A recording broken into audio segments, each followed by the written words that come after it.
we are an undemocratic democracy. I mean, we all talk about how much almost every candidate sucks.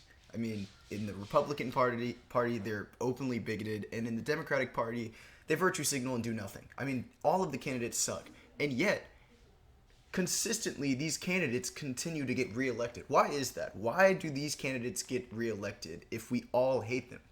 Well, we've got to look at the voter turnout. The voter turnout in the United States, the OG democracy, is one of the lowest in the industrialized world. Why is that?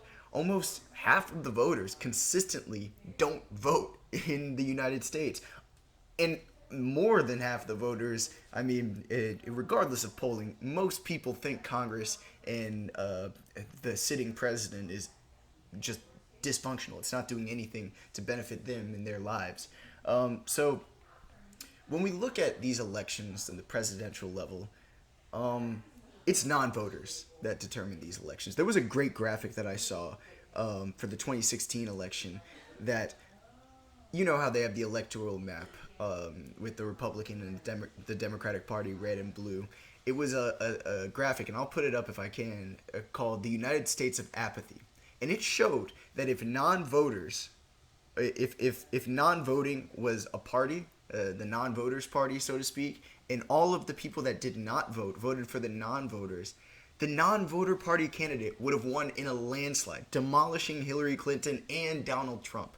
So when we talk about these elections, we're really having a contest for who has the least lack of enthusiasm.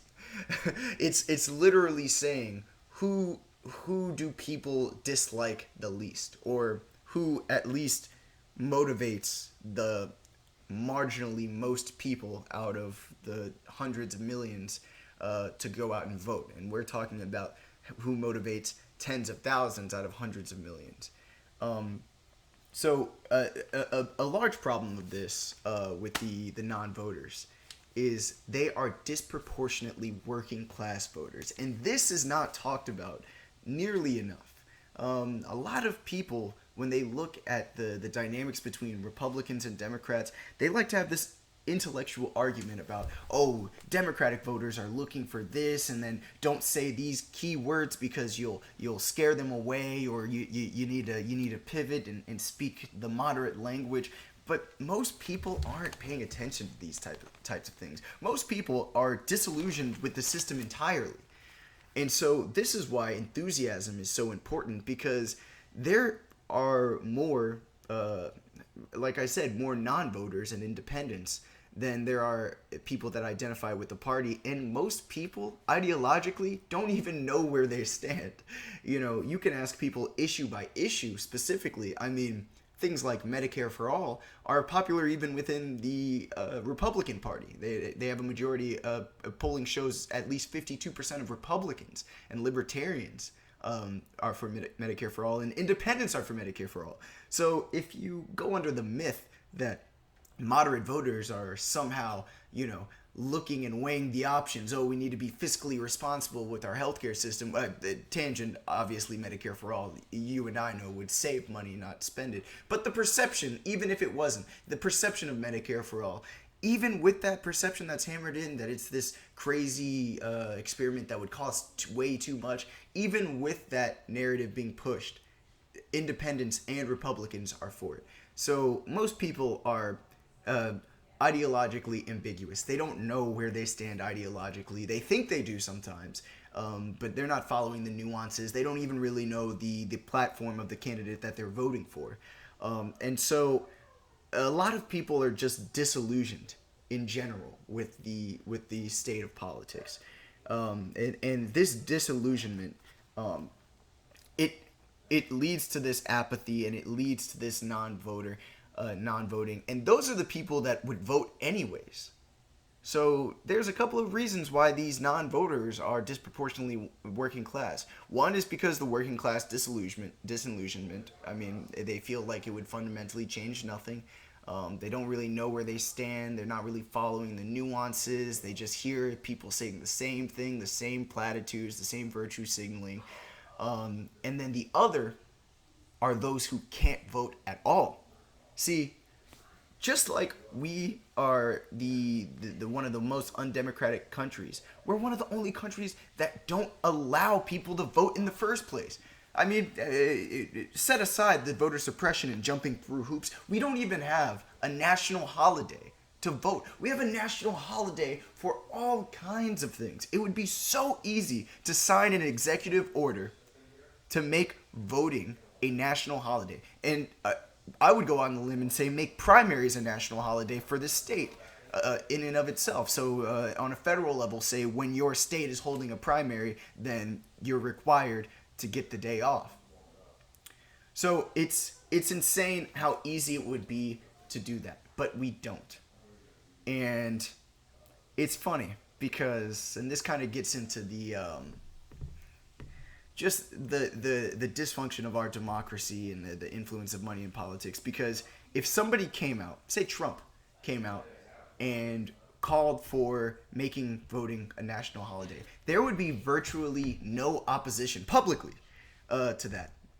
If Bernie did it, there would be no opposition. If Hillary Clinton did it, there would be no opposition, because making voting a national holiday doesn't fall on an ideological line. So why has it not been done yet? It only makes sense. There would be no public opposition. Yet, I guarantee you that is not what these politicians want to happen. Why? Because like I said earlier, these non-voters are predominantly working class. These working class voters usually don't vote. A lot of times they don't vote. And a common theme that you'll be hearing from this is there's not two parties in this country. There's one. There's one party. There's not Democrats and Republicans. There's the corporatist party. And you're not invited. You're only invited if you give great sums of money to keep oligarchs in power. So this idea that we want people to vote, it's a facade. The Democrats virtue signal and pretend that they want people to vote. They don't. They want people to vote in their interests. So when they're facing somebody that's openly bigoted, they want to go out and be like, like Kyle Kalinske would say, "Have you no decency, sir?" And go out and virtue signal and rip Trump's speech up, and then have, the tens of thousands of voters that actually care about that are living a comfortable life, that, it doesn't really affect them either way, to go out and be like, "That's bad. Bad man is bad. You know what? We should vote the bad man out and vote for this, ambiguous person that seems to be nice and says all the right things and has a picture of a flag behind him and talks about liberty in America and wants to keep things the way they are." Saying the quiet part loud. They want to keep things the way they are. That is why we don't have voting as a national holiday, because doing so would fundamentally change this democracy. It would fundamentally change everything. And I'm not even talking about the other things that other countries do that would make life so much better for us. Us that are disillusioned with the system. Us that continuously complain about how corrupt everything is, and yet see the same leaders voted in and year out. We could have ranked choice voting. How about that? Ranked choice voting would make third parties like the Green Party a viable option. A lot of people say, "I don't like the Democrats, I don't like the Republicans, but hey, I can't vote for the Libertarian Party, I can't vote for the Green Party, because if I do, my vote will be wasted. It won't meet the threshold, and so it'll just be throwing it away in the trash, and it'll give it to this opposition that I don't like."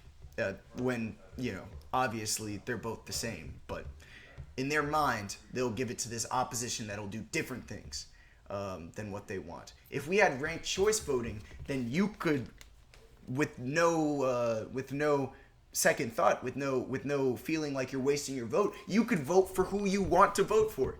What a crazy idea in a democracy. If you believe in the Libertarian platform, you could vote for the Libertarian platform. If you believe in the Green Party platform, you could vote for the Green Party platform. And it's not a complicated or radical idea. Ranked choice voting is happening all over the world. And voter turnout is much higher all over the world. It's only the United States that has this problem, where, first off, the two-party system makes it difficult for any change to happen. It's I hate this party, so I am stuck with this party, or I don't like any of them, so I'm not voting at all. Every other country has gotten this figured out to a degree. No democracy is perfect, but ours is far from it.